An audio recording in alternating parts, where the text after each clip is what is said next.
I released my first game about 3 or 4 months ago, and as I mentioned in my last video, and the video before that, my game has a lot of bugs, horrible matchmaking, and everyone who plays it has absurdly high pings. Grapples Galore has been received well, but its review score has been slowly dropping because of this. I want to finally fix that though, and to do that, I've got a pretty hefty checklist to get through. I want to refactor the game's code, switch networking solutions yet again, completely get rid of the lobby, and I need to do some major bug fixing. Alright, let's start with the first part of this process, refactoring. Refactoring, for those who don't know, is the process of restructuring code without changing any of its original functionality. It's something you need to do as a programmer to avoid horrible spaghetti code, but something I barely do. I have several scripts with 1,000+ lines of code that make any sort of structural changes to the game or bug fixing a nightmare. Grapples Galore is my first game, and because of that, a lot of the code I made early on is pretty bad. I've learned a lot about how to write clean code over the years, but it's been intimidating to just go back and clean up a lot of this old code. I want to make the Grapples Galore codebase easy to navigate, use, and even modular though. I've got a few ideas for future online multiplayer games, and it would be awesome to be able to reuse some code in them. Online multiplayer game development can be really hard, so I might as well try to make it easier for myself this way. Okay, so I've done quite a bit of refactoring now, and it's been a very tedious process. There are so many bugs that keep popping up out of nowhere, just because of how bad my game's code was, but after refactoring, they're usually pretty easy to figure out and fix. That's one of the main advantages of refactoring after all. Right now you're seeing a bug that causes a bunch of players to spawn all around the map whenever you die, and you end up controlling a bunch of players all at once. It looks like a really bad bug, but after refactoring it only took a few minutes of bug fixing to sort out.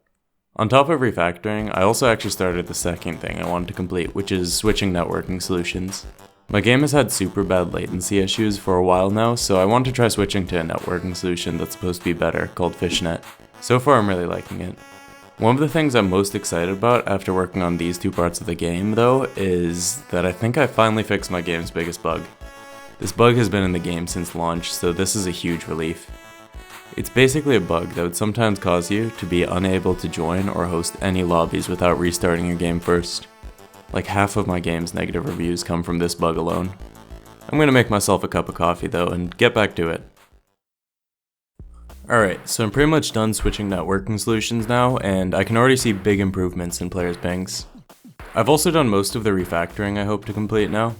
I highly recommend giving yourself time to refactor code if you're trying to make a game.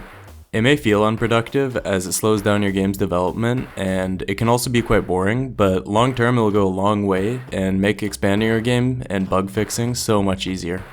Of course it shouldn't be the only thing you do, but giving yourself a good amount of time to build a clean code base is super valuable. Not doing this is part of the reason you see so many buggy releases nowadays. I've also started making a few quality of life changes to my game. The biggest change I've made is removing the lobby. It felt like it was slowing down gameplay, and waiting for players to ready up was really boring. Normally like half of the lobby would leave right after a match instead of just waiting for everyone to ready up. Now you just immediately start another game after the last one finished.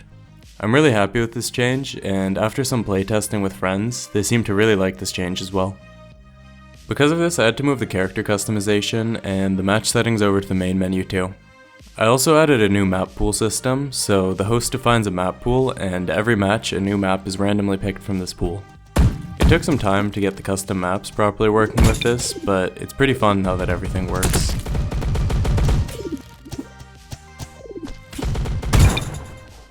I also added a little display that shows every lobby's settings before you join. Someone on my Discord also reached out and helped me add Ukrainian to the game. Ukraine is my 4th biggest demographic, so I'm really happy about this. After playtesting this update a little bit and doing some bug fixing, the reception has been good, so I think I'm going to release it.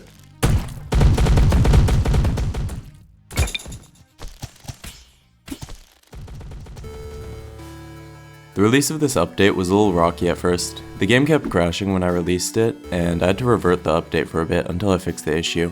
It ended up being caused by the way workshop maps were loaded, but I fixed that now. Once I actually got the update out though, people seemed to generally like it. I got a few complaints about the removal of lobbies because it made private lobbies kind of tricky to use and there's no real way to invite Steam friends into your lobby. You could still technically do this through the Steam overlay and Shift tab, but the game had no official support for this. I fixed this now though by adding your Steam friends' private lobbies to the lobby list. I still get a few complaints about lobbies being removed, but personally I found the game a lot more fun without them. I felt they slowed down the game a lot and were inherently flawed in a lot of ways. There were some features in them that I'll admit were nice, like being able to change match settings between games, but also things like that I think can be done without the use of lobbies. Overall, I think the game feels a lot more stable and fun now, but let me know what you guys think of this update, and subscribe for more. I'll be focusing on overhauling weapons and combat next.